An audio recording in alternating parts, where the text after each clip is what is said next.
कि विष्णु जाति आज़ादी से पहले हम घुमकड़ जाति के थे।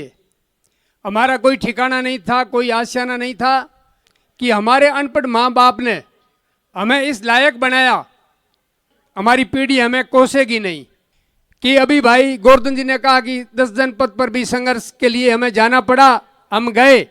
तो चाहे दिल्ली के जंतर मंतर पर भी हमें धरना देना पड़े, भूख हड़ताल करें, आमरण अनशन करना पड़े, हम तैयार हैं। मैं पूरा भी बोलिए गुरु जम्बेश्वर भगवान की जय। परम श्रद्धे रूड़कली श्री महंत जी शिवदास जी, जांबा आथोड़ी जगह के महंत जी प्रेमदास जी, सम्मान्य मंत्री महोदय, संघर्ष समिति के संयोजक सही राम जी, अध्यक्ष विक्रम जी, परशुराम जी, जोधपुर, नागौर, बीकानेर से पधारे हुए सम्मानित सभी अतिथिगण और पंडाल में विराजे हुए मेरे पिता तुल्य बुजुर्गों, नौजवान भाइयों, पिछले जुलाई माह में 23 तारीख को जोधपुर के अंदर बेटी संस्थान के अंदर सबसे पहले वहाँ केंद्र में ओबीसी आरक्षण के लिए एक बैठक का आयोजन हुआ। उसमें हमें भी बुलाया गया, 5-6 जने हम भी अपने सांचौर से गए। वहाँ ये बात तय हुई थी कि केंद्र के अंदर हमारे समाज को ओबीसी का आरक्षण नहीं है और इसके लिए हमें पूरे राजस्थान में जहाँ विष्णुओं के जिले हैं, ब्लॉक हैं, वहाँ पर मीटिंगें कर करके समाज में एक नई जागृति पैदा करनी है। तो विक्रम जी और जोधपुर के सभी लोगों ने हमें जिम्मेदारी सौंपी और आज है जो उस जिम्मेदारी को हमने निभाया।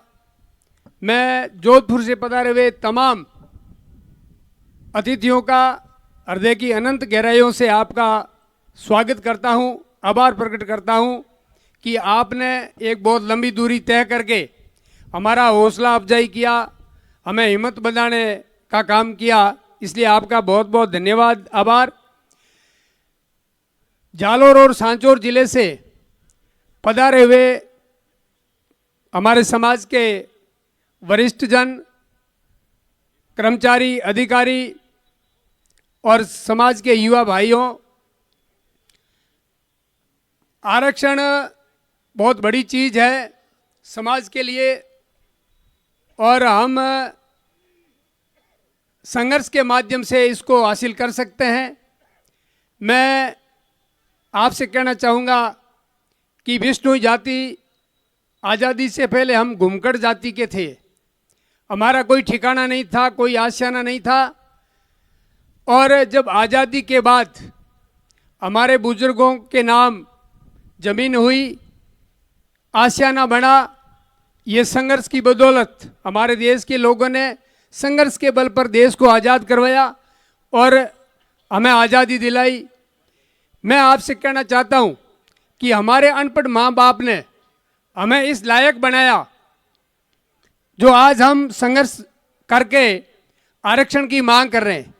तो मेरा निवेदन आपसे यह है कि हमारे माँ बाप ने आज आरक्षण मांगने की जो श्रेणी हमें दी है, तो हमारा फर्ज बनता है कि आने वाले हमारी जो पीढ़ियाँ हैं उन पीढ़ियों के लिए अगर आरक्षण हम दिलवा पाएंगे तो हमारे माँ बाप का संघर्ष वो भी फलीभूत होगा और आने वाली हमारी पीढ़ी हमें कोसेगी नहीं। मैं पूर्व में हमारे समाज के जो अग्रणी लोग थे, बुद्धिजीवी लोग थे, राजनेता थे, जिन्होंने आरक्षण के लिए केंद्र में मांग की और संघर्ष किया। हो सकता है संघर्ष में कुछ कमी हुई, लोगों का सहयोग नहीं हुआ, समाज एकजुट नहीं हुआ, इस कारण से हम वंचित रहे। परंतु आज विक्रम जी युवा है, ऊर्जावान है, आपने ये बीड़ा उठाया है, हम तन मन धन से आपका सहयोग करेंगे। मैं सांचौर और जालौर दोनों जिलों के लोगों के द्वारा आपको आश्वस्त करना चाहता हूं कि अभी भाई गोवर्धन जी ने कहा कि 10 जनपद पर भी संघर्ष के लिए हमें जाना पड़ा, हम गए, तो चाहे दिल्ली के जंतर मंतर पर भी हमें धरना देना पड़े, भूख हड़ताल करें, आमरण अनशन करना पड़े, हम तैयार हैं। मैं पूरा विश्वास दिलाता हूं कि आपको तन मन धन से हमारे सांचौर और जालोर जिले की सभी लोग आपके साथ हैं। आप आगे बढ़िए, संघर्ष कीजिए, जहां भी आपका आह्वान होगा हम आने के लिए तैयार हैं। पुनः सांचौर और जालोर जिले के तमाम लोग यहाँ आप पधारे, अपना अमूल्य समय निकाल करके पधारे। मैं आप सबका हार्दिक आभार प्रकट करता हूँ, धन्यवाद देता हूँ कि आप बहुत बड़ी संख्या में आपने इस सभा में भाग लिया।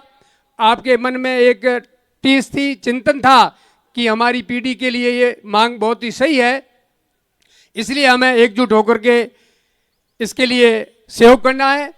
समाज की एकता की बात भी हुई, बहुत सारी बातें हुई, महिलाओं की कमी की बातें हुई, सारी बातें हुई। आरक्षण में ये भी हमारी एक मांग है कि हम महिलाओं को नीचा मतलब रखते हैं, आगे नहीं बढ़ाते हैं। ये भी इसमें पूर्व जो संघर्ष समिति है उसमें ये कई मैंने नोट्स पढ़े हैं कि महिला यहाँ हमारी अनपढ़ है और वो खेती की काम करती है और गृहिणी है, कुशल गृहिणी है। हमारी महिलाएं, बहनें, माताएं बहुत पढ़ी लिखी है। अगर आने वाले समय में जब भी हमें कोई मौका मिलेगा हम माताओं बहनों को बुलाएंगे, वो भी संघर्ष में उनको सम्मिलित करेंगे। अभी कोई भूल हुई है तो मैं माफ़ी चाहता हूँ। दूसरी बात मैं ये कहना चाहता हूँ कि बात एक ही है, हमारा लक्ष्य एक ही होना चाहिए कि हमें एन कैन प्रकरण आरक्षण लेना है। 2024 के अंदर लोकसभा के चुनाव है।